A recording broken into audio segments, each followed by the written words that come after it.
Hey, well, thank you, everyone, and thanks, Dennis. Welcome to another edition of Bay Area Content Marketing Meetup. I'm Rich Schwerin, co-organizer. I see a lot of familiar faces on the Zoom today for a great presentation, of course, on artificial intelligence. I think we could do nothing but AI presentations here on out, right? It's that frothy time. So today we have Suzanne Ambiel, Director of Brand Strategy, and Michelle Moore, Senior Brand Manager, Brand Content at VMware, or the company formerly known as VMware. Today, they're going to talk a little bit about generative AI and how we apply it as marketing professionals, right? So we'll talk about the alignment problem, how to recognize and mitigate biases in large language model in LLMs, and then top concerns marketers might have when using AI, quality, privacy, et cetera. So thank you, Suzanne and Michelle. I'll try to man the chat with questions and take it away. All right, thanks for the introduction. I'm going to tee up the slide deck here. Before I do so, can you hear me all right, Rich? Am I coming through loud and clear? Perfect. Loud and clear. Loud and clear. Let me share my screen, and we'll put this bad boy into slideshow mode and get going. And there we go. So yeah, we're here. Michelle and I are both VMware employees, and we still are VMware, Rich. Yeah, that's right. Until further notice, and that further notice will be soon. Okay. TM, soon. We're here to talk about how to promote responsible, ethical use of AI and genAI in your organization, and why you should be doing that. So without further ado, Michelle, introduce yourself, my friend. Yes, and this selfie we took just as we were leaving our building at VMware, there in the background, to join Dennis and Rich and others at the in-person meetup in San Mateo. So that turned out to be a good call since we had a photo at the ready to introduce ourselves here. So yes, Michelle Moore, still with VMware until further notice. I started in 2014 along with Rich, and Rich and I shared an office for the first couple of years, which was great fun. I've also been actively participating in co-leading our internal marketing AI council at VMware, which is a topic we will delve into in more detail at our next meetup in 2 weeks, Suzanne. Yeah. And so that's been a great motivator and focal point for me as we've been through a lot of transition and spending some time in limbo here at VMware pending the acquisition by Broadcom. And then fun fact, I just want to pull out, because we didn't realize this till we'd been working together for many years, but we are both married to Swiss men. What are the chances, since there's like only a couple million of them in the entire world? Anyway, they don't seem to be related, but we have family like in the same city, the same suburb of the same city. And you just found that out? We just discovered that. Yep. Earlier this year, like just prior to both of us going to Switzerland on different trips within a month. So yeah, we were doing some competitive photo taking. Anyway, Suzanne, your turn. Thank you, Michelle. Hey, nice to see you all. I'll call myself a longtime listener, first-time caller. This is my first meetup presentation, so be nice to me. And I'm super excited to be here and meet all these new people, new faces, new best friends. So thank you for having both of us. I've been at VMware for over 13 years. Yeah, I might be in a rut. It's possible. It's possible. My experience spans open source strategy and marketing, brand strategy, B2B marketing tactics, virtual storage, EUC, VDI, you name it. I put my toe in it at VMware. It's been a marvelous journey. I'm a member of VMware's Marketing AI Council along with Michelle. I'm part of the Legal AI Working Group, which is really odd. They asked me to join, and I attend every 2 weeks. And at the second meeting, I paused and said, wait a minute. Y'all have JDs. I'm the only one without one. Why am I here again? Their answer was, because we like how you think. I'm like, okay, happy to be here then. And then I'm a member of VMware's CTO AI Advisory Council. So I'm on 3 different groups. So I approach the AI discussion from 3 very different points of view with very different concerns. Really interesting. I'm a member of the Linux Foundation Board, and I'm a member of the Linux Foundation Research Advisory Board. I am an avid cyclist, ask Rich. I've been known to take unmarked paths through places unmarked. And I'm a human to do toxins who rule the roost. So with that, I'm going to get started. Rich kind of touched on the agenda. We're going to talk a little bit about the GenAI challenge. You know, what are the temptations, but what are the pitfalls as well? How do you enlist a team, and who should be on that team to help you manage some of those pitfalls? I'm going to turn the presentation over to Michelle at that point, and she's going to dive in to the marketer's specific concerns. And I think you'll all be intrigued by the things that she'll surface, and then talk a little about the hierarchy of values to policies to guidelines and what the role of each is. And then we'll open up the floor to questions. So the GenAI challenge, but first, before I get started, and Rich, you're on deck for this. Ready? I'm going to do a little poll here, but it's going to be a human poll. Okay. Raise your hand. I'll stop multitasking. Sorry. Go ahead. Pay attention, Rich. Raise your hand if you're using GenAI today in what you do. Okay. Keep your hand up if you're using more than one tool. Okay. There's some people that have dedicated. Now, tell me, how worried or confident are you? Give me a thumbs up if you're just good to go. You're not worried about a single thing. Give me a thumbs down if you're concerned about a few things still.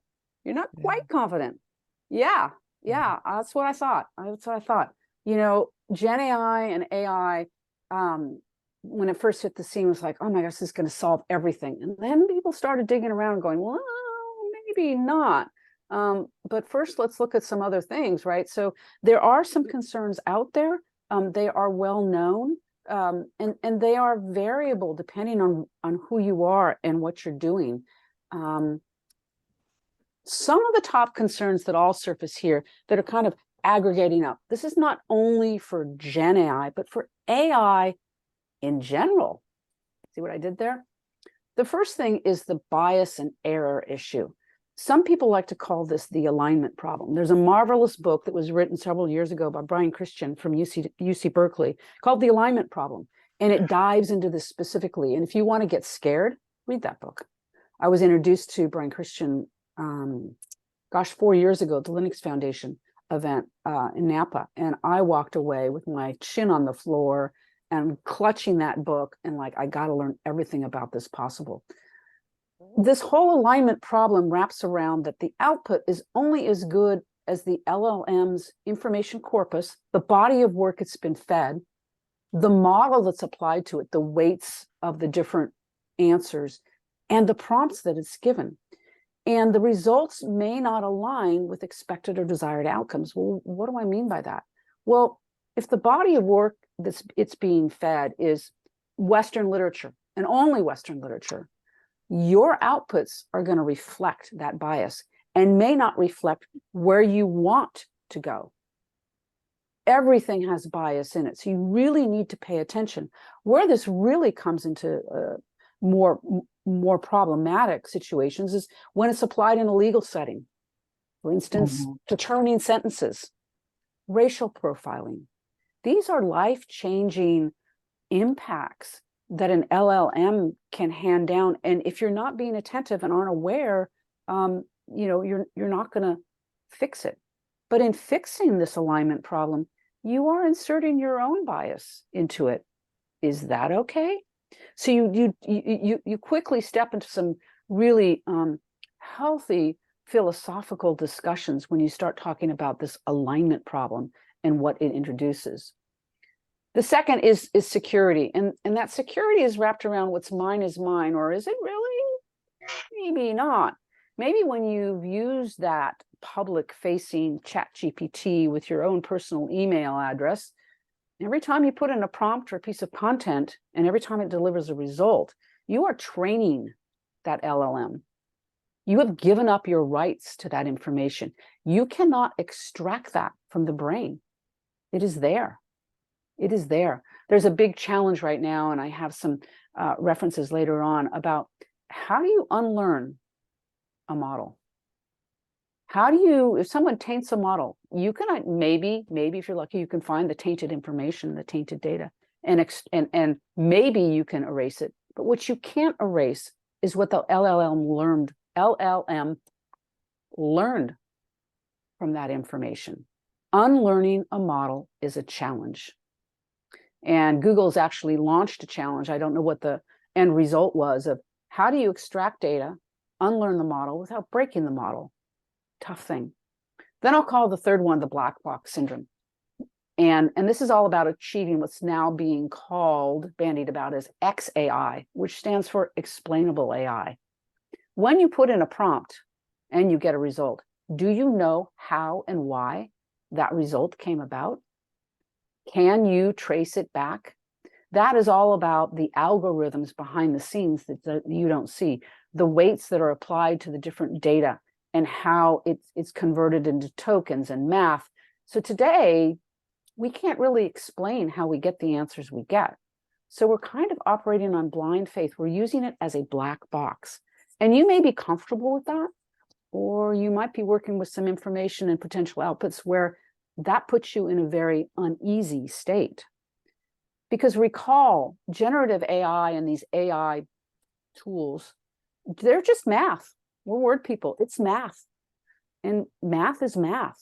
And this is all about pattern matching to mimic a human composition or a human judgment or evaluation, right? And this is a prediction engine. That's all it is. And if you're comfortable with that, with something else predicting something for you, but you're not sure why, okay, but a lot of people have some reservations. So those are some of the kind of big sort of global aggregate things that I worry about when I think about AI and generative AI. What's really going on behind the scenes? How did we get here? When you think about bias, one of our colleagues, Megan Cod-Walker, you can look her up on LinkedIn, she made an observation that I thought was really intriguing, and it goes back to this whole bias. She said, I've noticed that all of the assistants, the helpful assistants that do administrative type of AI, have female names or female gendered names. Alexa, Siri. Now, all the workhorses, the ones that are producing and creating content, Claude, Jasper, they tend to have male gendered names. Right there before our eyes is bias. And, so you have to have your spidey senses when you're starting to use these things and really look for that unconscious bias and understand where and how it may surface in surprising ways, and then know, and what should you do about it, if anything, right? So again, you have to, Gen AI or AI doesn't invite turning the brain off. In my estimation, it invites turning the brain on even more to pay attention. And that's why guidelines are important, because they give you guardrails. When you're working in a company or yourself personally, having these guidelines helps you understand where those borders and boundaries are. And once you know that, you can move with a little more confidence and clarity and speed. Because when there are no guidelines and everything is a fog, you tend to move more tentatively, or at least I do. That's my instinct. So wherever you are in this journey, having those guidelines is going to help you adopt AI in a way that will accelerate the work that you're doing and will help you increase your comfort and expertise. It'll also illustrate for you where you start to feel uncomfortable, like, ooh, I'm not sure about that. Well, kind of be introspective and look inside and ask yourself, why am I uncomfortable? What's driving my hesitancy here? And going back to those three issues, is it security? Is it privacy? Is it bias? Is it the black box? And then see if you can back into, well, where will I find comfort? And when you think about creating these guidelines, understand that one size does not fit all. You need all of these functions involved in the discussion about AI and generative AI and how and where and when and why you're going to use it. Don't leave any of these people out of this conversation, because they all have an element within it. Michelle and I are speaking from the marketing and comms point of view. I have some experience in looking at the legal point of view from sitting on the legal counsel, the CIO point of view, and then engineering product development. Everybody's got their own unique twist on this. And it's a really important opportunity to work very collaboratively to understand where those boundaries are, and they will be different for different reasons across this. So with that, I'm going to pause and I'm going to hand the conversation over to Michelle. And Michelle's going to talk specifically about the marketing and the related comms issues that we all face when it comes to generative AI. So Michelle, I'm going to turn the conversation over to you. Thank you, Suzanne. So first of all, I'd like to share a quick backstory on how we help to shape policy and formulate guidelines at VMware, and then I'll dive into some recommendations and outlines and templates to help you get started. So what you see depicted here on the right is kind of an ideal hierarchy of how to think about and approach AI in your organization. This is not the hierarchy that we followed. It was a lot more ad hoc, but this is what I would recommend if I were starting from scratch. So at VMware, basically what happened was, back in early February, we started talking and formed a little grassroots, council around generative AI just to kind of figure out, what people were doing, what we should be thinking about. And it quickly became evident that we needed some guardrails because we knew that employees were using ChatGPT. I mean, everybody was playing around with ChatGPT. We also understood that data being entered into ChatGPT was not, was being used to train the model. And so if you're going to be entering proprietary company information, that could be surfaced in someone else's output. So really, we went out the door first with some guidelines, and we didn't wait around to, boil the ocean and be able to provide guidance to the entire, VMware family. We focused on our marketing use cases, and we focused on what the urgent concerns were for us. And so our initial draft of guidelines we published in March. And it was very just, specific around the areas of concern that we knew about. So it was like, you can do this, you can't do this. So we kind of constructed it as do use, AI to, generative AI to, to ideate, to brainstorm, to outline initial drafts, but then apply a human touch to take content to the finish line. Do not enter any customer or proprietary information into ChatGPT or other freely available tools, et cetera, et cetera. And then we went ahead and just published those. We ran them past our direct leadership, but again, we didn't wait for any, executives to lead the way on this. We put that out there for marketing. And then a week later, our CTO and CISO published the first draft of a company-wide policy. And because Suzanne has some, relationships with the office of the CTO, they were informed of our guidelines and then linked back to them. So that is relevant because it was a unique instance in which marketing actually led the way in developing a point of view and putting a stake in the ground around something technical. And as a result, it really gave us a seat at the table. And so, as Suzanne mentioned, she's on like 3 different committees, but pretty much from that day forward, our little informal marketing AI council, started to get a lot more formal and carry a lot more clout, and also had the opportunity to contribute and really help shape the company-wide policies around AI. So that's how we got started at VMware. But what I wanted to illustrate really with this hierarchy is the idea of starting off with values, your point of view on AI, what it means to you, what and why and how your company is approaching AI. And then a layer beneath would be the policy, and that's meant to be company-wide, organization-wide. And that's, again, about your general guiding principles around AI. And then further below are guidelines, which should be focused on specific use cases. And so, again, in our instance, we, our lane that we stayed in was marketing, and we didn't try to, come up with guidelines for use cases outside of marketing, but we certainly led the way and provided an example of how to form guidelines for other use cases as well. So let's go on to the next slide. And this is where I wanted to provide some examples about really formulating your value statement or your core belief. This would be like your North Star. Again, how is it that you're approaching AI? What is your organization's vision? And what core beliefs do you have around that? And these beliefs and these values should align to your corporate beliefs and values as well. So on the left, I just provided some sample statements. I had long conversations with Claude on this. Claude is my personal favorite chatbot. So I included a couple of my favorite answers resulting from our conversation.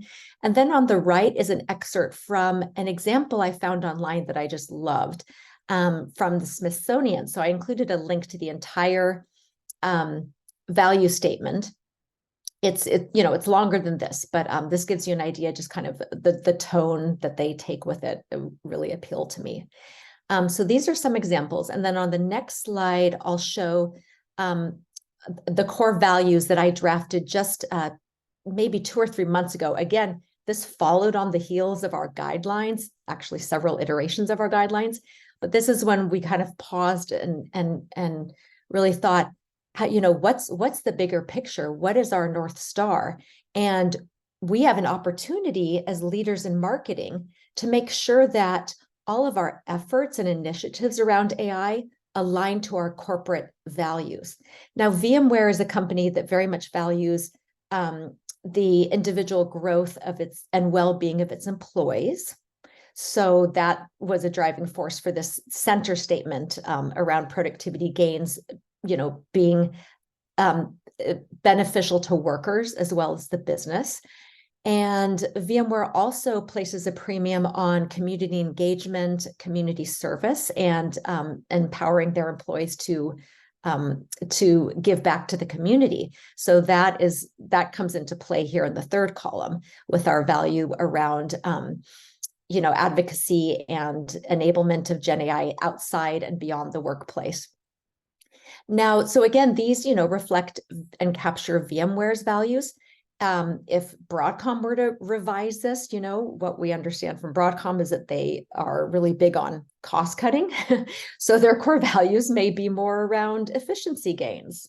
Or if there's a startup that's very much about moving super quickly and driving fast innovation, then the core values might align more with rapid innovation. But again, this is just an example that, to help spark ideas around how you might articulate either your personal values or your organization's values. So next slide. Creating a responsible AI policy. So this is the group effort that Suzanne was talking about. It's definitely a cross-functional documentation. I think at this point, a lot of companies and organizations have either drafted one or are thinking about drafting one. So your opportunity as marketers is to find out whether one exists. If it doesn't exist, find out who you could collaborate to create it. And if one does exist, make sure that marketing and your needs, your requirements, your use cases are represented in that policy. And always make sure that the legal team is front and center in informing and reviewing and updating any responsible AI policy. And then on the right are some resources. Now, these resources were developed specifically for people like us to riff off of. So I included the links. You can go in. They're gated, but they're free. So I think just like name and email. And you can download them and use them as starting points, or even just kind of as a checklist to make sure that your policy has touched on a lot of just the key cornerstones of any corporate policy. So next slide, sample AI policy. Okay, so I know this is really text heavy. I'm not going to talk through it. Don't worry. I just want to give an example of where I took some top marketing concerns about GenAI based on some internal polling we did at VMware.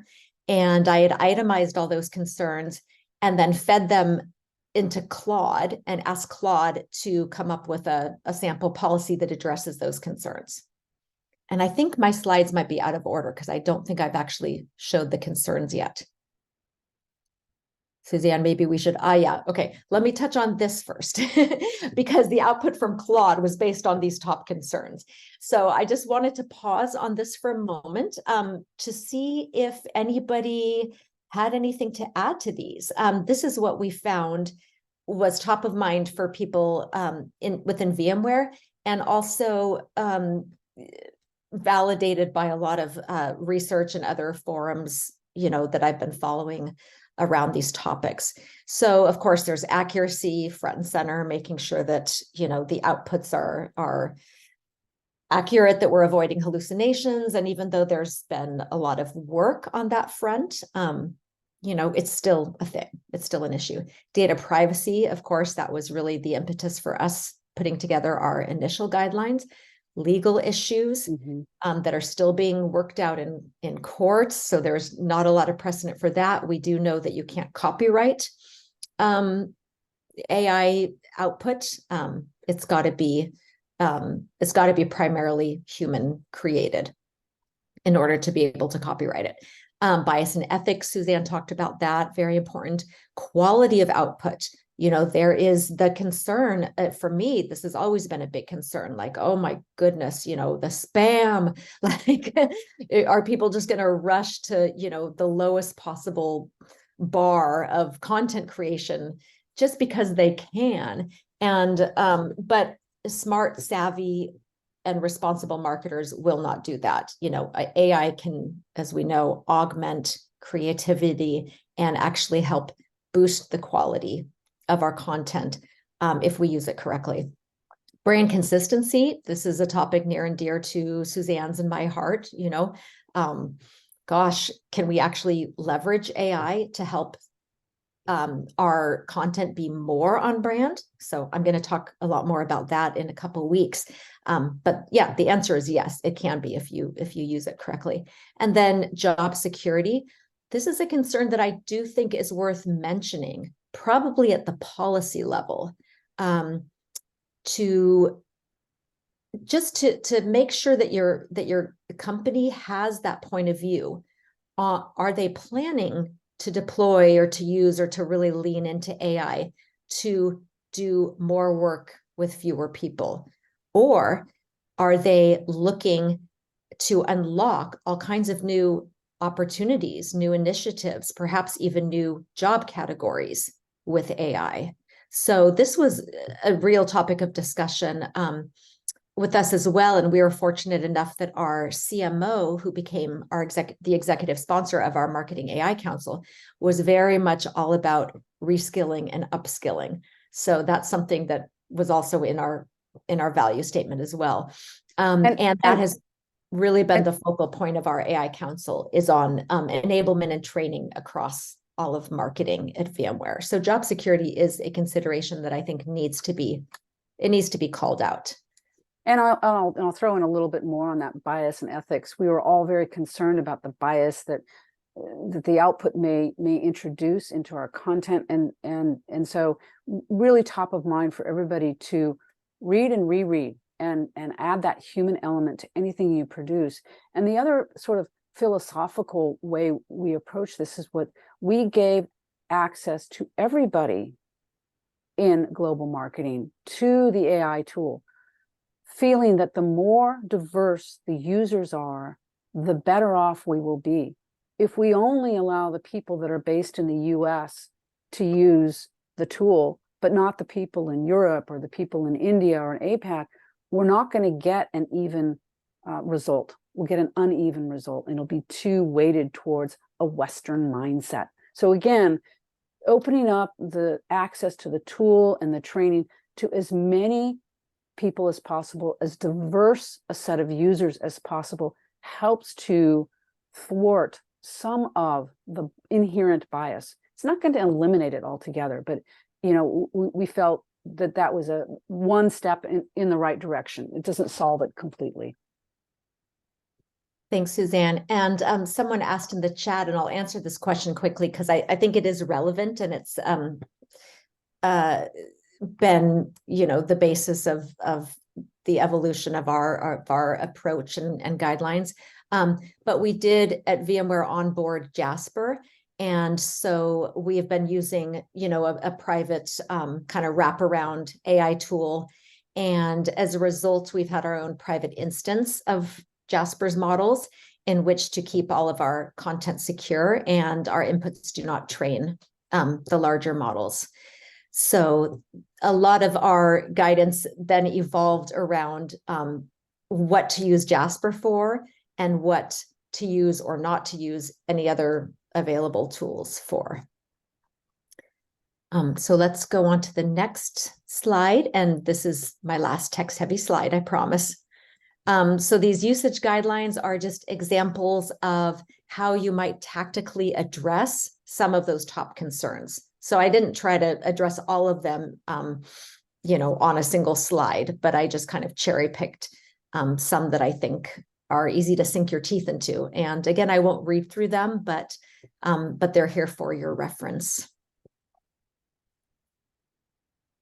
And this is my big bold statement, because there was a template for it. So of course I had to do it. So the key to striking the right balance, and I think we're all going to violently agree on this, is that we need to balance AI assistance with our human creativity and our diligent oversight.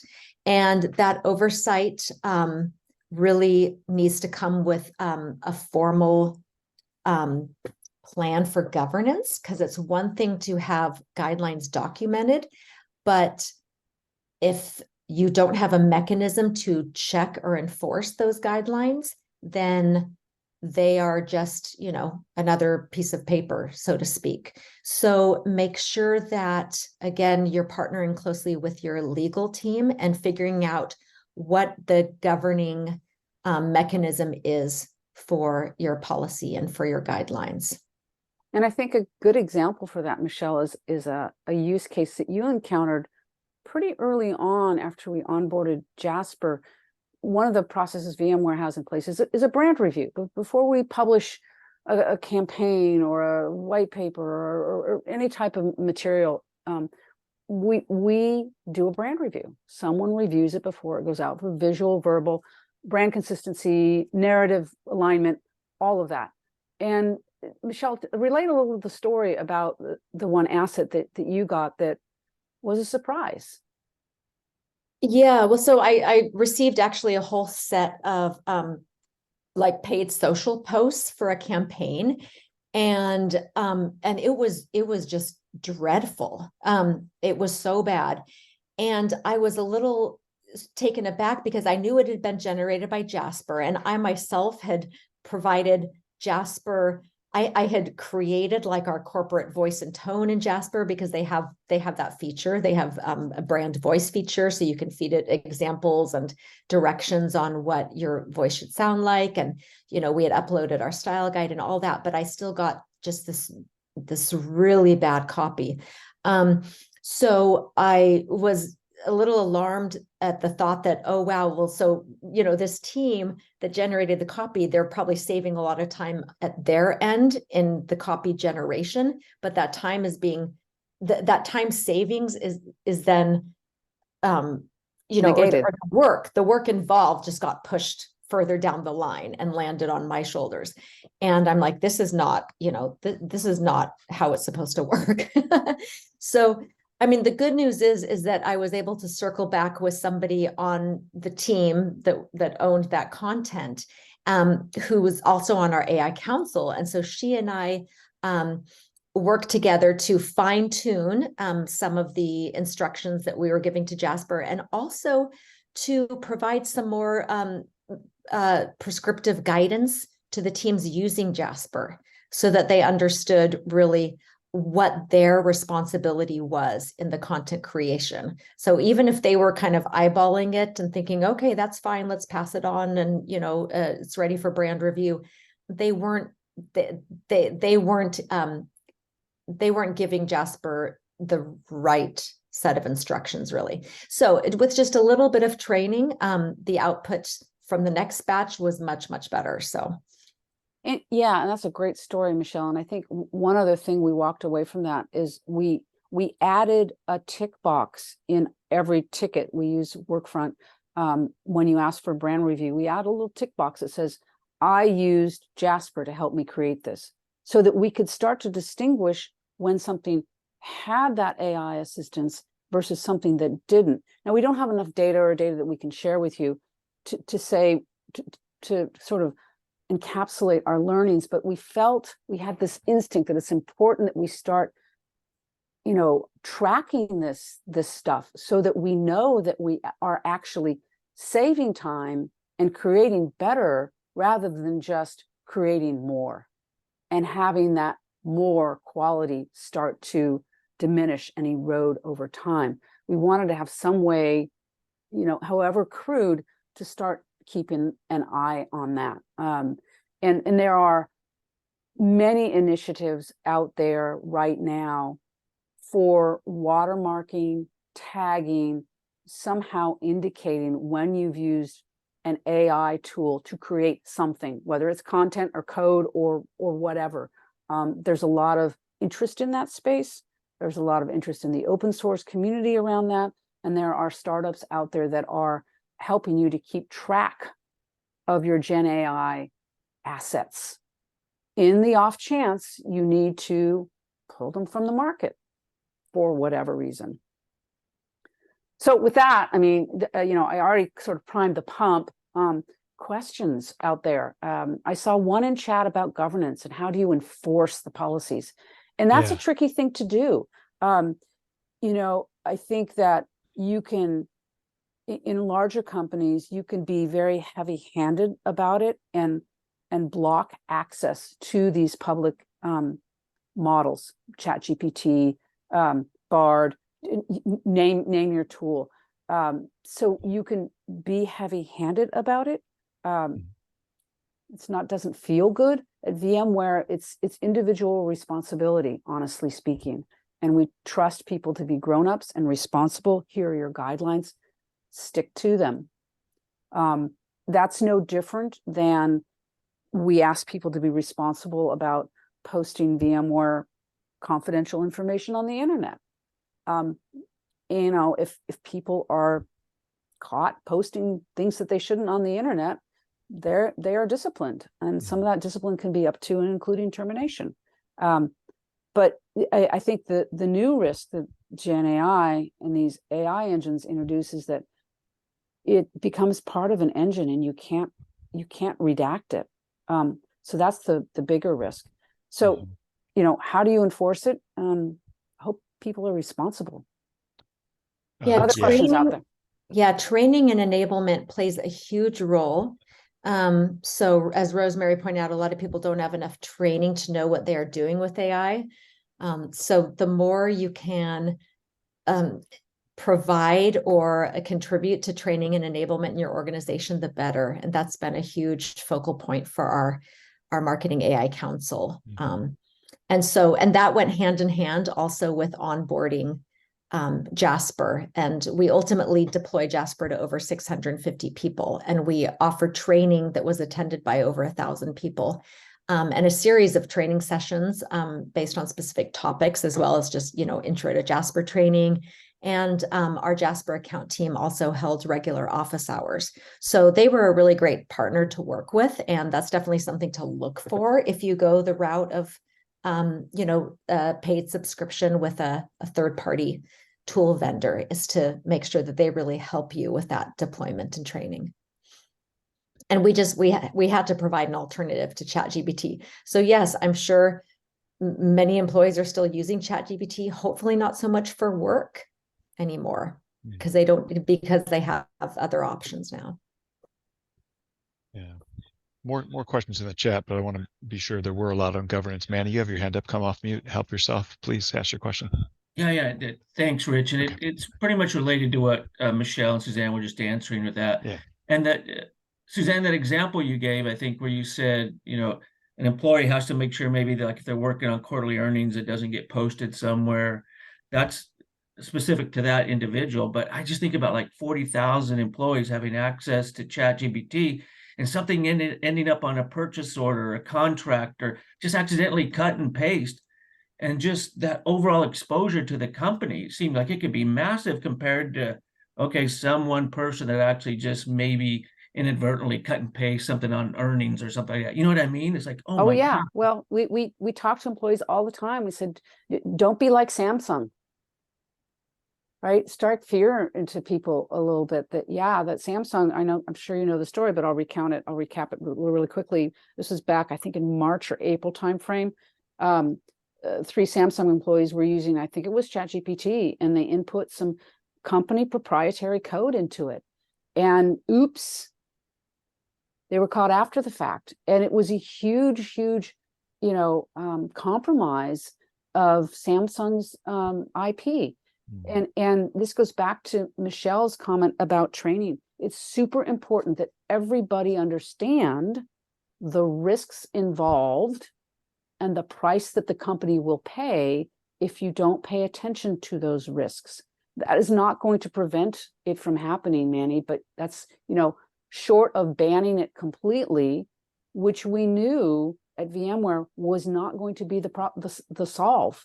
Because we knew people were going outside and using it. Well, if you won't let me lose it inside, I'll just set up my personal account and take my work content and use it in a personal account. And we didn't want that, because then we have absolutely no governance over it. So really, the fact that marketing had Jasper and then subsequently Writer onboarded really provided a kind of a valve, a fuse valve that enabled people that were anxious to do this, like, okay, here's Jasper, use this. And they were like, okay, now I'll stop using ChatGPT, which reduced the risk immeasurably, because now all of a sudden we had people in a captured environment, right? Because our Jasper instance is firewalled. It's hours and hours alone. We gave them an option to ChatGPT. Yeah. So, Rich, just one final thing. Suzanne, No, great help answer. yourself. We have time. We've got about 12 minutes. Okay, and just one point to that is, this is Silicon Valley. You can't lock people out, right? I mean, my God, we need this technology. You got to move forward. If you lock people out, you're not going to be around in Silicon Valley very long. Exactly. But the one thing, I come from the product side, product management, and I'm so used to you test to make sure everything's accurate. And now with these things, models changing all the time, and unless you have a lockdown version and it doesn't learn, I got to be able to go to that revision that I know that absolutely everything worked perfect. But there's a whole different world now where these models and things are changing like instantly. Yep. And that's what's also a challenge. I don't know what you guys think about that. Like, did VMware just like strictly like lock down LLM so that you knew what it was capable of doing? Because I'll run a test one day on ChatGPT and I'll run it the next day and the answer is totally different. It's like, oh my God, right? Right. So, well, exactly. And you can use ChatGPT, and then you can use Jasper and Claude, and you can use Writer, and you can, and even though Writer and Jasper are underpinned by the same LLM from OpenAI, you get entirely different answers because it's the model behind it that is driving and influencing and providing that personality, if you will, for those responses. So you can't just have an LLM and lock it down at a point in time, because like back in March, people were playing ChatGPT, and as far as OpenAI and ChatGPT were concerned, the queen was still alive. She passed away, but it was giving you answers as if she was still around. So yeah, Manny, you got to keep these things fresh and going. Otherwise, they become as worse than yesterday's newspaper. At the same time, you have to have some level of comfort in, is it doing the right thing still? What's the model doing? Which is why it gets back to those models and weights and how these things are actually built, and built for what and for whom and for how. And wow, I don't have great answers. I think your answers are perfect. It's good. That's just brainstorming about it is a great you just gotta keep moving, and I think always be present. Never abdicate responsibility for the output to the thing. Now more than ever, it requires your attention, your rapt attention. Yeah, and it's true, these things change so quickly, and that raises another point, when it comes to the internal advocacy, training, enablement. A lot of people initially rushed to play around with ChatGPT and then got or Dolly or whatever, and then got turned off like, oh, this thing is so wonky, but the capabilities are advancing all the time. So it may, you may be tinkering with something that isn't meeting your needs, and a couple of weeks later, it's gotten spectacularly better at meeting that need. Yeah, a couple more questions in the chat. Dennis, I might segue into, we're talking a lot about Jasper. Dennis has a question about what was the selection process that landed on Jasper? Was there a bake-off? Did you look at other solutions? Kind of walk us through that. Story about that. How did I discover that VMware was using genAI? Well, back in January, I am an avid consumer of all kinds of information. I'm like bumping into the article Jasper had published about VMware using it. I'm like, what? Excuse me? What? So I'm like running off in all my little tunnels at VMware and trying to figure out where was this coming from. Mm-hmm. Simultaneously, we had someone come from one of our business units saying, hey, we want to use ChatGPT. And we're like, no. Is it brand compliant? We're going, no. And legal's, no. Come to find out, about a week later, I discovered that it was our demand gen team that had engaged with this Jasper AI back in November because they were sick and tired of paying agency fees and having to wait 6 weeks for basic social copy. And they were frustrated. Somehow they got attached to Jasper. They were able to get it through our IT blessing process, which is no mean feat. Mm-hmm.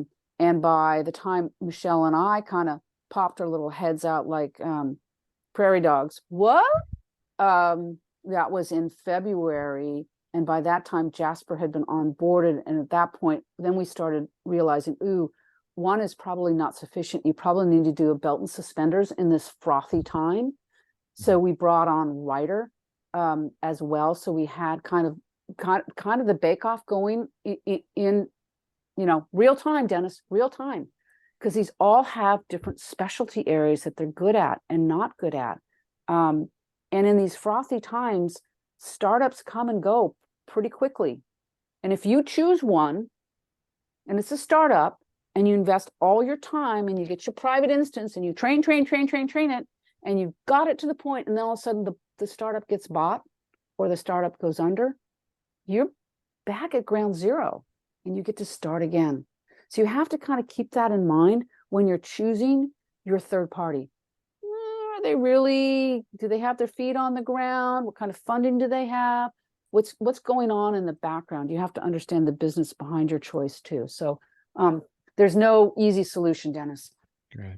I want to, in the time remaining 6 minutes, want to get to a really good comment and question from M. Shouldn't any responsibility statement cover both human and AI and not solely AI? It can be hard to pinpoint what is AI and what was human, where the handoff is. And I've added, what's the percentage ratio of human AI where AI was involved that would warrant disclosure of such a fact? So will you talk a little bit about that? There are no good guidelines on that today. That is still a healthy and vibrant discussion. How much of human intervention makes it a human thing and you can trademark it? Is it, I opened up the file and read it and changed a comma to a dash? Is that enough change? I mean, the law still hasn't been decided on that. And it's even murkier when you get into the visual realm. We don't know. The copyright law that was put out in March, and I can include a link to that if anyone hasn't seen it, but that does specify that you can't copyright anything that was written by AI. So it's still a little bit nebulous, but my understanding of it is that if you use AI to maybe draft an outline or something, and then you write the article, or you use it to spit out a first draft, and then you heavily rewrite the article and add all your own, then that's your, that's your thing to copyright. But I think there is still some gray area, and that would be something that you and your organization can develop a point of view on and identify that ratio, 20-80, 80% human or whatever, or AI just in the ideation phase. Yeah. Or related note on fair use. I chatted a link to a resignation shared on X. I almost said tweet yesterday from an employee who just didn't like their company's fair use of, we're just going to use this copyrighted material under fair use to train our LLM. The company resigned. There's a link to the tweet there. Other Mhm. questions, I can also read through the comments. Anybody want to come off mute or raise your hand or chat? It's a lively discussion. I want to make sure I cover everything. Yes, just on the copyright issue, don't you believe that the copyright laws in the US will have to change? Oh, without a just- doubt, Yeah. without a Yeah. doubt, they're behind the Yeah. curve, and Yeah. they know that, and they're scrambling to catch up. And I think, you know, in winding through the courts right now is are a variety of tests of the law wrapped around visual imagery, Right. and we're right. watching that very carefully to see where that lands. It's only a matter of time for the verbal version of those legal tests to wind through. And as those are resolved and litigated, that is going to inform and influence copyright law for sure.